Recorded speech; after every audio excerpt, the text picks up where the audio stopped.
So here we are in Westchester, Pennsylvania on a private course behind a home. The Stones course is basically a collection of 5 consecutive stretches, which are like mini golf holes, just working through the natural terrain of the land. This one starts where we're standing right here. It kind of works down this perimeter here.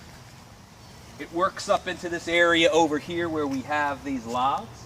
The out of bounds on this side, one of the most critical points of a hole is that it has to have a very clear out of bounds. We just use timber that has fallen from the trees on site, working around here. If you go to the opposite side over here, there's gaps where we just use stones at, you know, different spacings so we can kind of see where a general line is. So this particular hole travels, follow me, it travels through here, kind of dips down into a gully here. It works its way around. Under this tree here, we have an elevated platform. This is called the landing. Every stretch goes from the beginning, which we call the launch, to the landing, which is where a hole ends. It's kind of like a golf green. In this case, bordered in stone, we filled it in with just on-site material. This entire hole, we didn't bring in anything. It's all here, it's all on site, it's clean, it's raked, it's ready for play. Okay, here we are on the second stretch. Currently it's only a 1-point game. It's my turn to throw what's called the mark. This is the target ball that someone would throw at during a round of stones.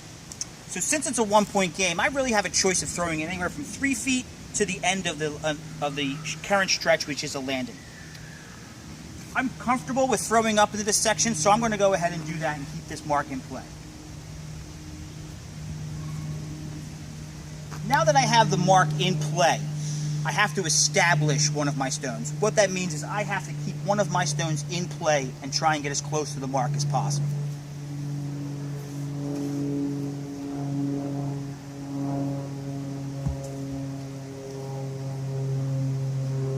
Now that I've thrown the mark, it's in play, and I've established a stone, it's the other player's turn in order to try and beat my throw to the mark.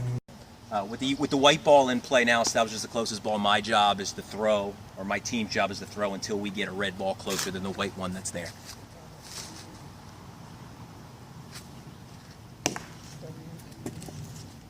Obviously the tree interfered, got to keep going.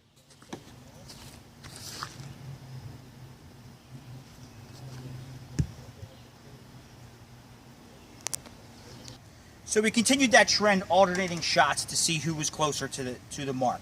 At this point, red has thrown all of his stones, and now white, I have 2 balls in hand.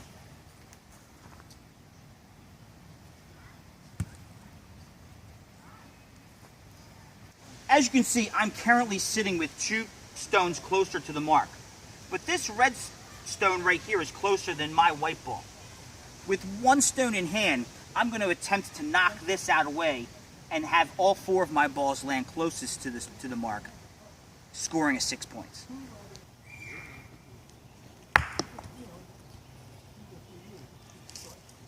So with that shot, I moved his 1 stone, and all 4 of my stones now are closest to the mark. That nets my team 6 points, and we move on to the next round. All right, so now that I'm down by 7 points, coming into this down 1, losing the 6, I'm down 7. We throw from this point moving forward. This is a spot. I'm throwing with 1 foot on there, so we know we all have a universal marker of where we're throwing from.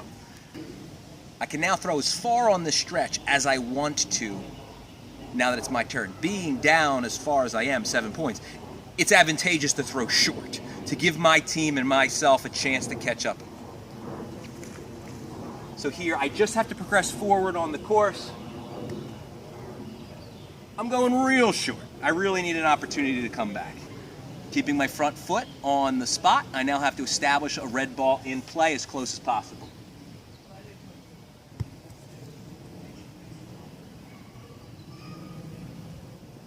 Not great! Not a great ball, but obviously it's in play, it's established. So now it's white's turn. My foot is on the spot, and I need to beat that red stone towards the mark.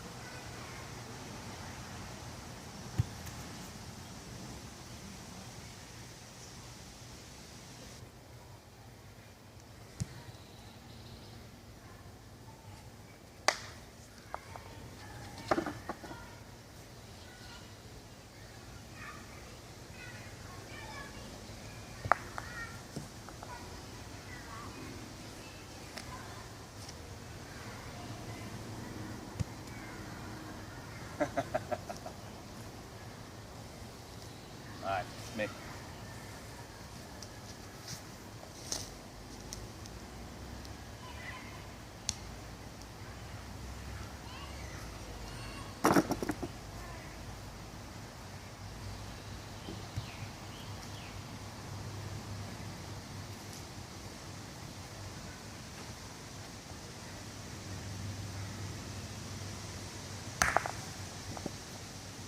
At that point, I was sitting with 3 stones closest to the mark. I had 1 stone in hand, so that actually gave me an opportunity to go for his closest stone to see if I could do the same thing I did last time and possibly 6 it. At this point, I'm up 10-1. I want to try and speed the game up to prevent my opponents from scoring more points. So at this point, I'm going to throw as far as this stretch will allow me, which is the landing.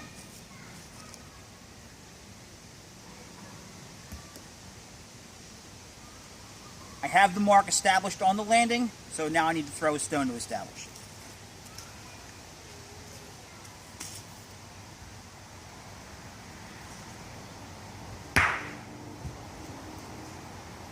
As you can see, I missed my throw, which means I do not have any stones in play.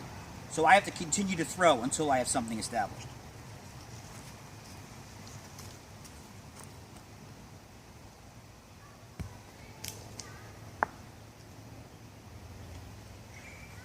At this point, I took the safe route and just threw one in play to make my opponent's throw.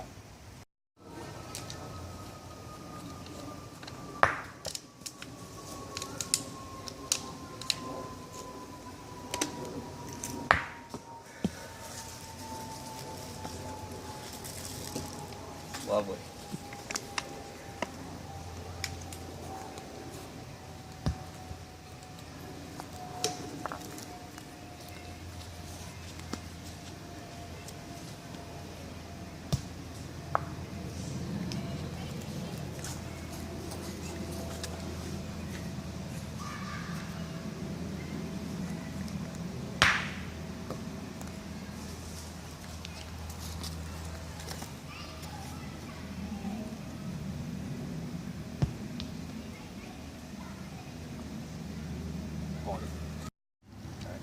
So with 2 points here, Red's starting to close the gap. We're now at a 10-3 game.